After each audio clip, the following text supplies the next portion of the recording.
Imagine standing in your bedroom tonight just before you sleep. The lamp is on. The phone is glowing in your hand. The television flickers in the corner. It feels normal. It feels harmless. But somewhere inside your skull, a tiny structure the size of a grain of rice is watching that light. And it is confused. That structure does not care about your Netflix queue. It does not care about your emails. It has one job, and it has had that job for millions of years. Tell the rest of your body what time it is. Right now, in this exact moment, it is failing at that job because of the light in your room. For most of human history, night meant darkness, real darkness, the kind you cannot buy anymore in most cities on Earth. Before anyone noticed, that darkness disappeared, slowly, quietly, one bulb at a time, and your body never got the memo. This is not a story about sleep. Sleep is just the symptom. This is a story about something deeper, something older, something that governs your hormones, your metabolism, your mood, even how long you might live. This is the story of darkness, and why your body may need it more than it needs sleep itself. For thousands of years, humans lived by a rule so absolute that no one ever thought to question it. When the sun went down, the world went black. Not dim, not soft, black. No streetlights, no screens, no glowing clocks on nightstands. Just firelight if you were lucky, and even that was weak, orange, and temporary. Our ancestors did not choose this darkness. They had no alternative, and that, it turns out, was an accident of evolution that shaped the human body in ways we are only beginning to understand. Every cell in your body carries a clock, not a metaphorical one, an actual physical molecular clock built from proteins that rise and fall in a 24-hour rhythm. Scientists call this the circadian system, from the Latin for around a day. And it does not just live in one place. It lives in your liver, your heart, your skin, even your gut bacteria follow a daily rhythm, but all of these tiny clocks need one thing to stay synchronized: a conductor. A master clock that tells every other clock in the body what time it actually is. That conductor sits deep in your brain, just above where your optic nerves cross. It is called the suprachiasmatic nucleus, roughly 20,000 neurons packed into a space smaller than a pea. And its main source of information is light. Specifically, light hitting your eyes. Here is where it gets strange. You do not see this light with the same cells you use for reading or recognizing faces. Deep in your retina, there is a separate population of cells. They were only discovered in the last few decades. They do not help you see shapes or colors in any conscious sense. Their only purpose is to sense brightness and report it directly to your master clock. These cells are exquisitely sensitive to one particular kind of light: blue light.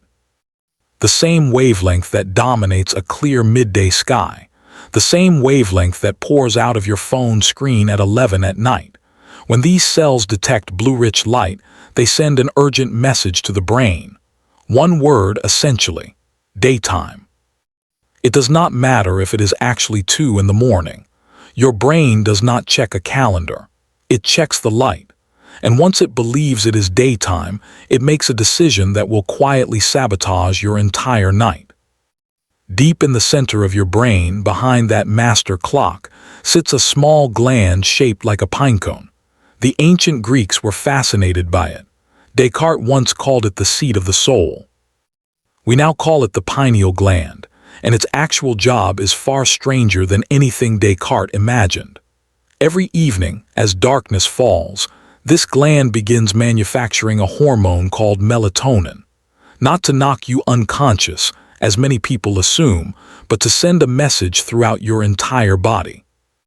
Night has begun. Prepare accordingly. Melatonin does not force sleep the way a sedative does. Instead, it lowers your core body temperature. It reduces alertness signals. It essentially opens a door that sleep can walk through when the timing is right. But here is the critical detail almost no one knows. This gland is exceptionally sensitive to light, and blue light specifically is its greatest enemy. Expose your eyes to bright, blue-rich light in the evening, and melatonin production can be suppressed within minutes, not reduced slightly. Suppressed sometimes by more than half. Your brain, still watching for sunlight, assumes the day has been extended, so it delays the hormonal signal for night, and your body waits and waits. Meanwhile, you are lying in bed, wondering why you cannot fall asleep, with absolutely no idea that the real culprit is sitting 6 inches from your face, glowing softly, whispering daytime to a brain that cannot tell the difference. For most of human history, this was never a problem. Because after sunset, there was almost nothing bright enough to fool the system. Firelight is a different creature entirely. It burns orange and red, low in the blue spectrum that melanopsin cells crave. Sitting by a campfire at night barely nudges the master clock at all. This is not an accident.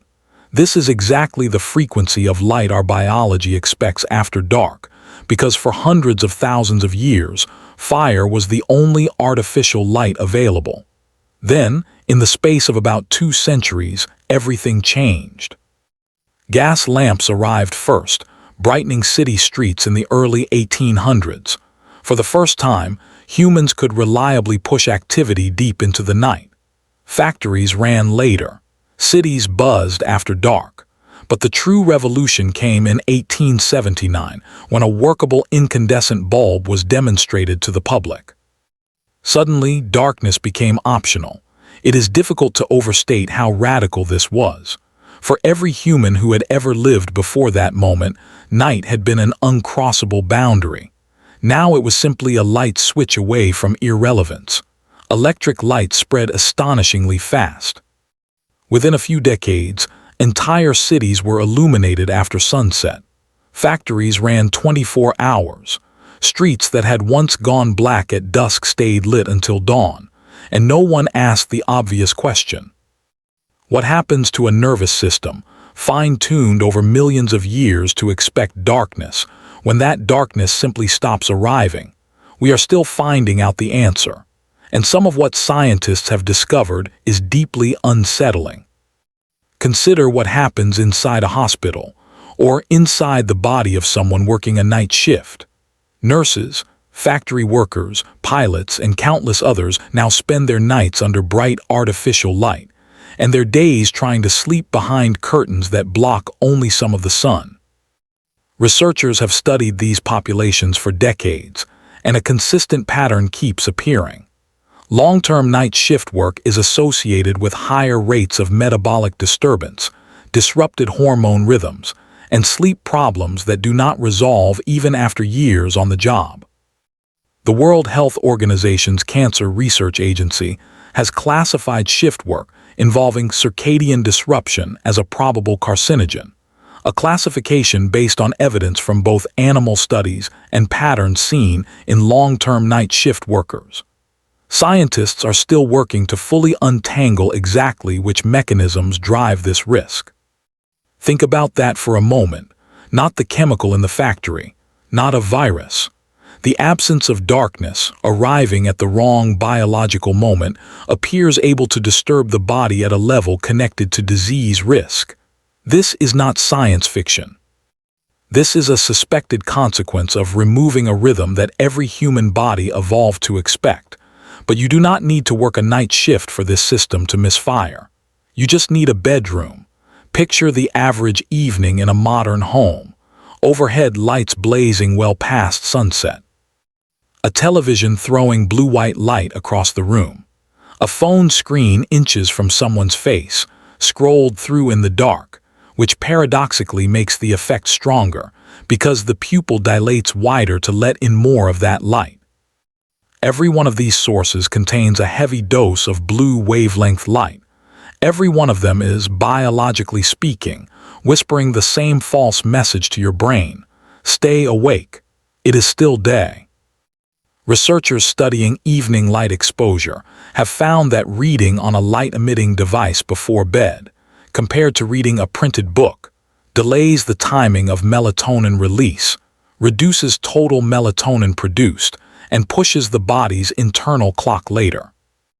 Participants in these studies also reported feeling less sleepy at bedtime, despite having been awake just as long. The effect compounds over the following day too.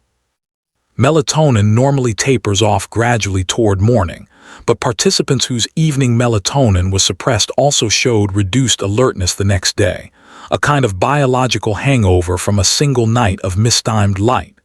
Now multiply that single evening by every evening. Years of it. Decades of it. This is not simply about feeling groggy. Your circadian rhythm does not just control sleep. It times the release of cortisol, your primary stress hormone. It regulates blood sugar handling and insulin sensitivity. It influences digestion, immune activity, even the repair processes your cells run overnight. Disrupt the rhythm consistently, and you are not just disrupting sleep. You are disrupting the timing of dozens of interconnected biological processes that all depend on knowing, accurately, what time it is. There is a reason scientists increasingly describe circadian disruption not as a sleep issue, but as a whole-body issue. Sleep is simply the most obvious symptom. The rest happens quietly, invisibly, for years before anyone notices. So what happens when researchers strip all of this artificial light away entirely? In the 1930s and beyond, a handful of scientists conducted an extraordinary kind of experiment. They asked volunteers to live for weeks in total isolation from natural light and time cues, deep in caves, sealed underground, with no clocks, no sunlight, no way to know whether it was day or night. What they found was remarkable. Even completely isolated from the sun, the human body did not fall into chaos. It kept a rhythm. Sleep and wake cycles continued roughly on their own internal schedule, close to but not exactly 24 hours. This told scientists something profound. The circadian clock is not simply a reaction to sunlight. It is built into us. An internal, self-sustaining rhythm that light merely fine-tunes, day by day, keeping it accurately aligned with the actual rotation of the Earth. Without that daily correction from light and darkness, the internal clock drifts.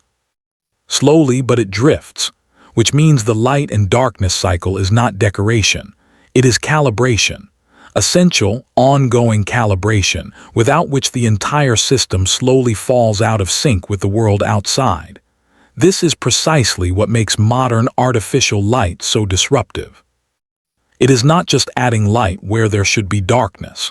It is corrupting the very calibration signal your body depends on to stay synchronized with reality. There is an old assumption that darkness is simply the absence of something. The absence of light, the absence of activity, the absence of usefulness. But biologically, darkness is not an absence. It is a signal, an active, information-carrying cue that your body has depended on for its entire evolutionary history. Consider melatonin again, but this time, consider what else it does beyond timing sleep. Laboratory research has found melatonin to have antioxidant properties, helping to neutralize certain damaging molecules produced during normal cellular activity. Some researchers have investigated its potential role in supporting immune regulation and cellular repair processes that appear to be more active during nighttime hours. None of this happens properly if melatonin release is chronically suppressed or delayed by light exposure at the wrong time. The body is not simply missing out on drowsiness. It may be missing out on an entire suite of restorative processes tied to that nighttime hormonal signal. This reframes the entire question. It is not just, did you get enough sleep? It is, did your body get enough darkness to run the programs it was designed to run at night? You could theoretically lie in bed for 8 hours with a dim light on, drift in and out of restless sleep, and technically log 8 hours of sleep on a tracking app, while your melatonin levels remain a fraction of what they should be. Your body would still be waiting for a signal that never fully arrived. This is why some researchers now argue that measuring sleep duration alone misses the point. Duration matters, but so does the biochemical environment that surrounds it. And that environment is set, in large part, by how dark your darkness actually is. Here is a pattern interrupt worth sitting with. Animals figured this out long before we did.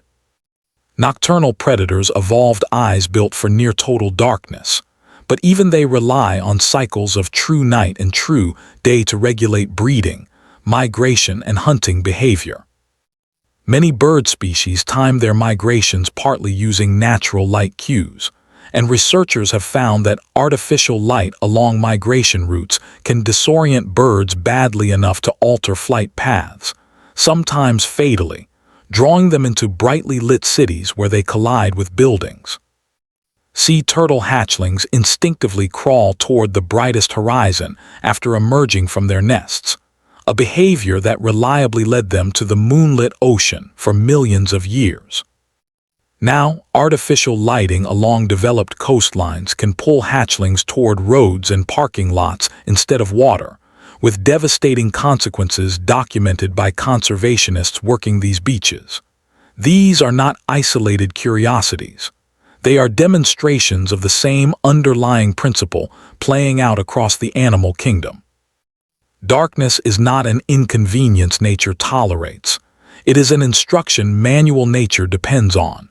And we are, quite literally, turning off the manual for every species living under artificial light, including ourselves, which raises an uncomfortable question.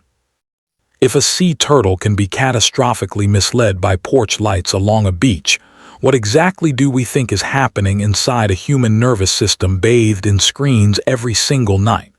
Let's return, for a moment, to something almost nobody thinks about: light pollution.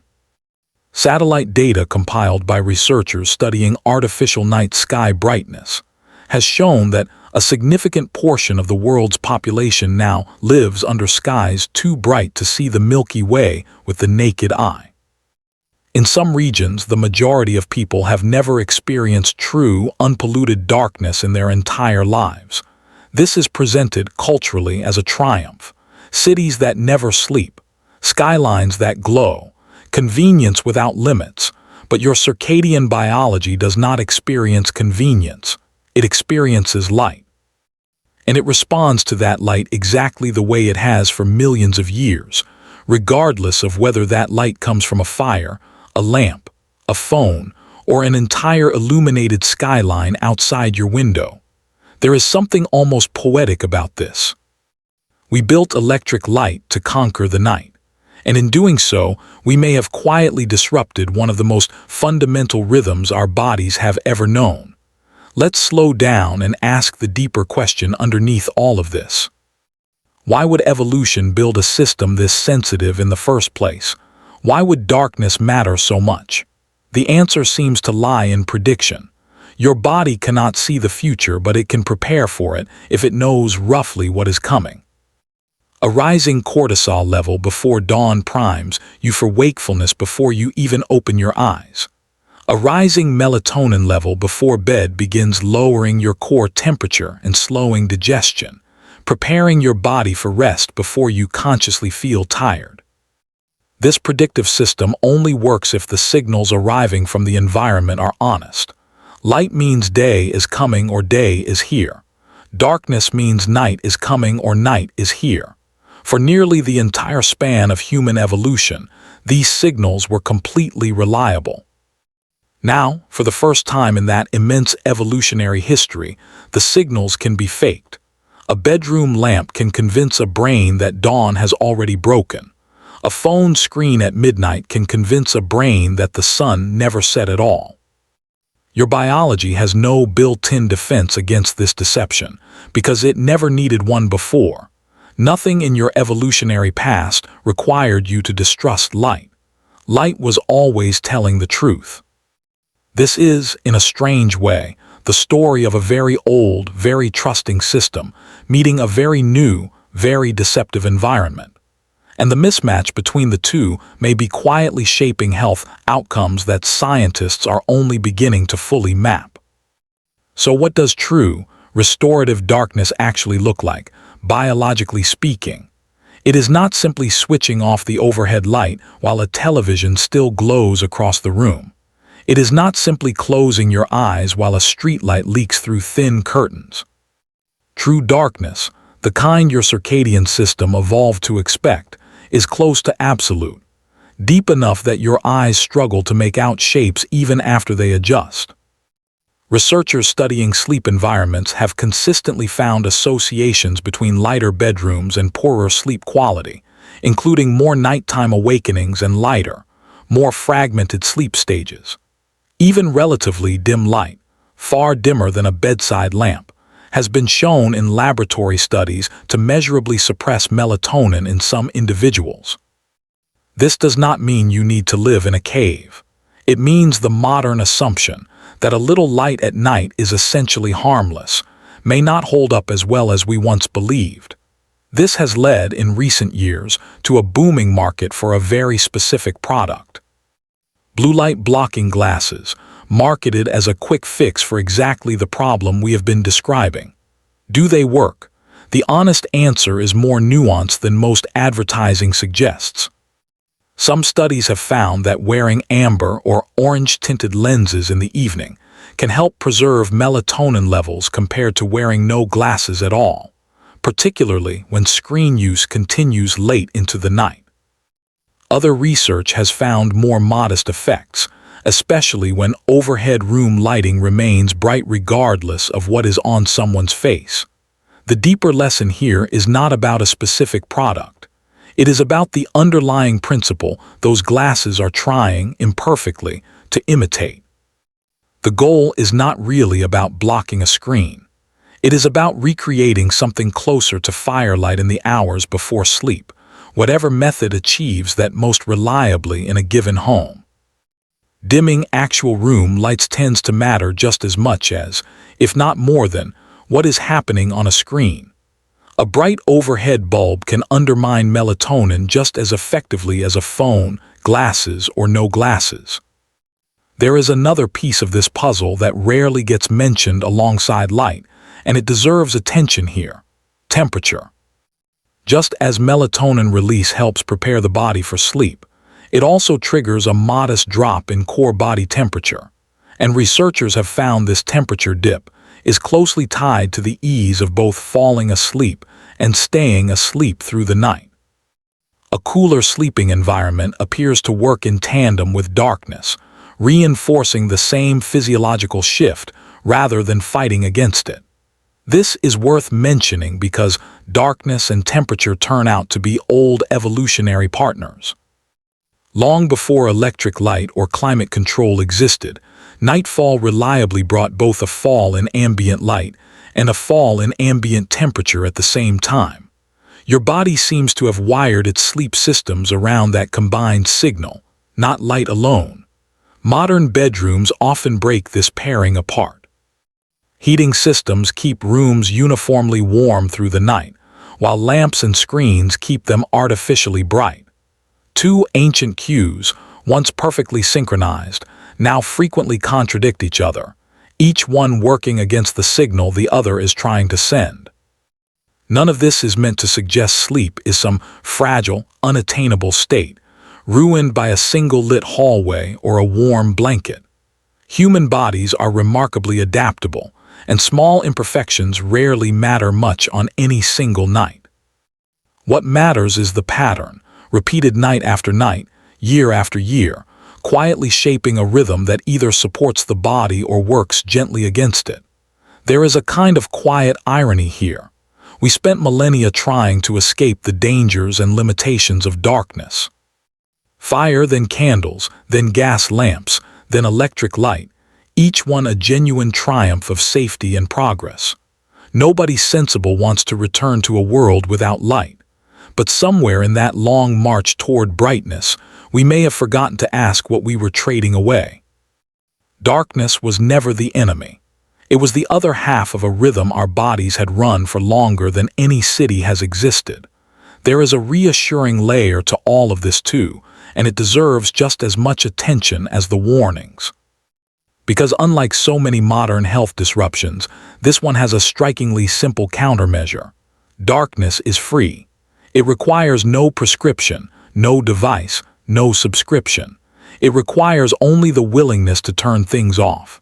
Sleep researchers who study circadian health often point to a small set of consistent findings.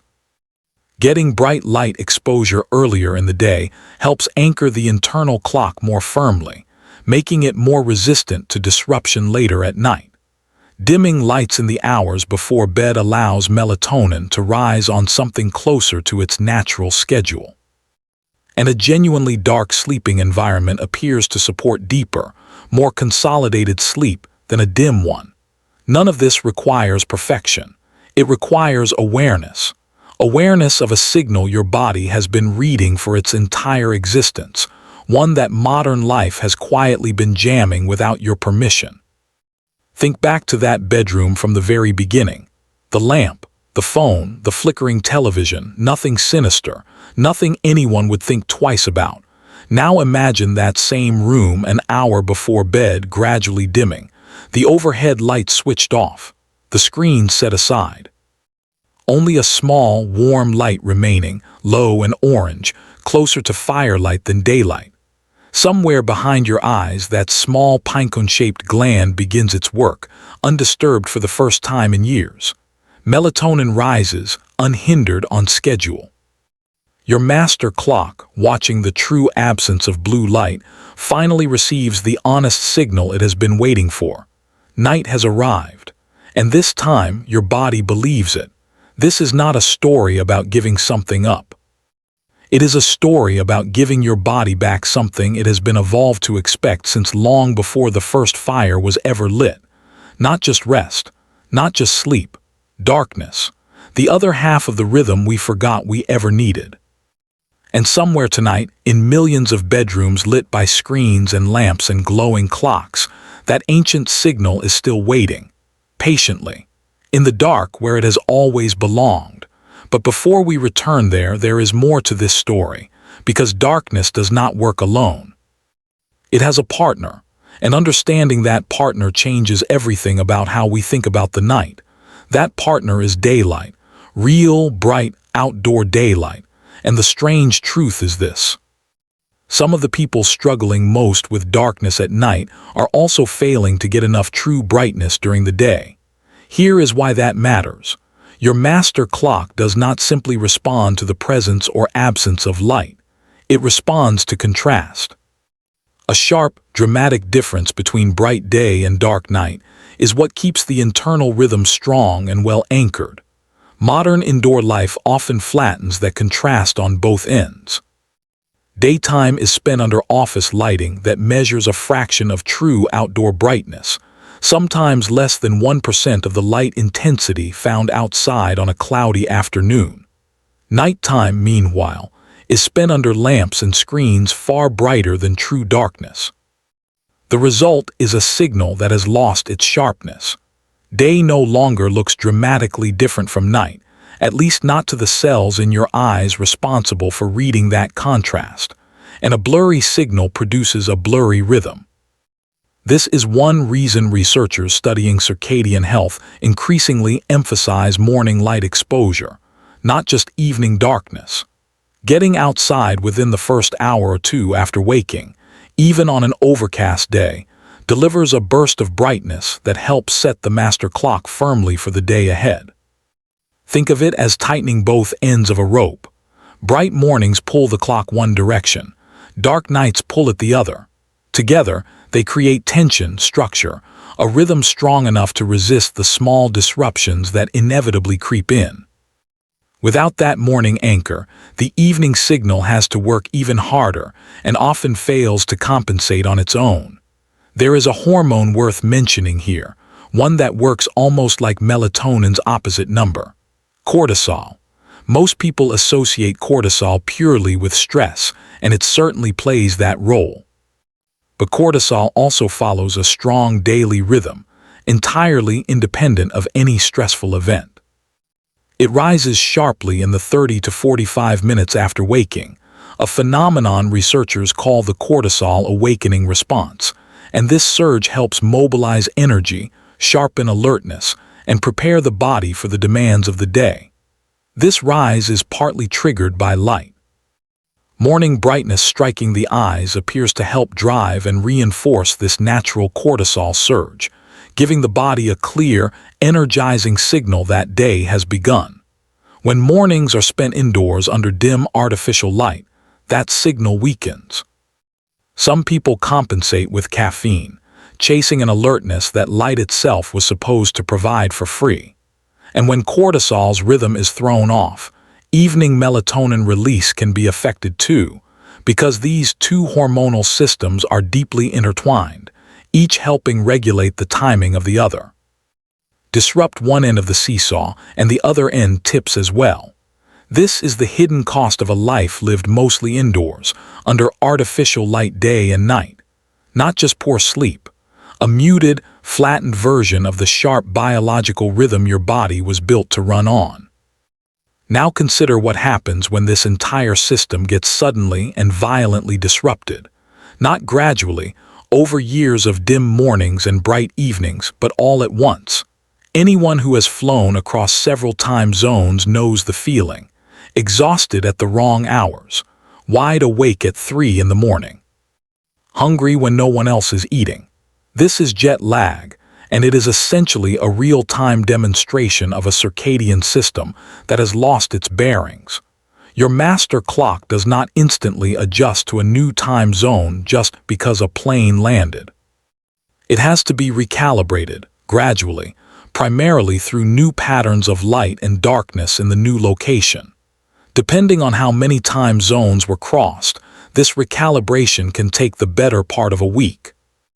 Researchers studying frequent long-haul travelers, including airline crew members, have found associations between repeated circadian disruption and difficulties with memory and concentration over time. The body, it seems, does not simply shrug off constant rhythm disruption. It accumulates some cost, even if that cost is difficult to see day to day. Jet lag is temporary and dramatic, which is exactly why it is so instructive. It shows in fast motion what chronic light disruption does slowly and quietly to people who never leave their own time zone at all. Every late night under bright screens is, in a small way, a miniature version of jet lag. A tiny, repeated shove against a rhythm that would rather stay steady. There is a seasonal dimension to all of this as well, one that reveals just how deeply tied to light the human nervous system really is. As autumn arrives in higher latitude regions, daylight hours shrink dramatically. Mornings grow darker, evenings arrive early. For a meaningful portion of the population, this seasonal shift in light exposure coincides with a genuine, diagnosable pattern of low mood, low energy, and disrupted sleep, a condition clinicians recognize as seasonal affective disorder. One of the most well-studied and effective treatments is not medication at all. It is light. Specifically, controlled exposure to bright light each morning, delivered through specialized light therapy devices designed to mimic the intensity of outdoor daylight. Clinical research into light therapy has found it can meaningfully improve symptoms for many people experiencing seasonal depressive patterns, in some studies performing comparably to certain antidepressant medications for this specific condition. This is a striking piece of evidence. If simply changing someone's light exposure can measurably shift their mood at a clinical level, it tells you just how deeply light and darkness are wired into systems we normally think of as purely psychological. If light this powerful can lift mood when carefully timed toward morning, it stands to reason that light poorly timed toward night carries an opposite kind of power. Not necessarily depression, in most cases, but a steady, cumulative pressure against the rhythm your entire physiology depends on. There is a particularly vulnerable group worth pausing on here: children and adolescents. The lens inside a child's eye is clearer and more transparent than an adult's, allowing more light, including blue wavelength light, to reach the retina. Some researchers have raised concern that this may make children's circadian systems even more responsive to evening screen exposure than adult systems. Studies examining adolescent sleep patterns have found associations between heavy evening screen use and later sleep onset, shorter total sleep duration, and increased daytime sleepiness. Combine this with early school start times, and many teenagers are functionally living in a state of mild, chronic jet lag every single day of the school year without ever boarding a plane. This is not a story meant to frighten parents. It is a story meant to explain a pattern many parents already sense intuitively. A restless child, tucked into bed but still scrolling under the blankets, is not simply being difficult. In some very real biological sense, that child's brain may still believe it is daytime. There is an interesting historical thread here too, one that challenges a modern assumption we rarely question. The assumption that a single, unbroken 8-hour block of sleep is the natural human default. Some historians studying pre-industrial sleep patterns have found written records, from personal diaries to court documents, describing a segmented pattern of nighttime sleep in parts of pre-industrial Europe. People would apparently sleep for several hours, wake for a period in the middle of the night to pray, talk, or simply rest quietly, and then return to a second block of sleep before dawn. This pattern seems to have faded as artificial lighting became widespread, pushing bedtimes later and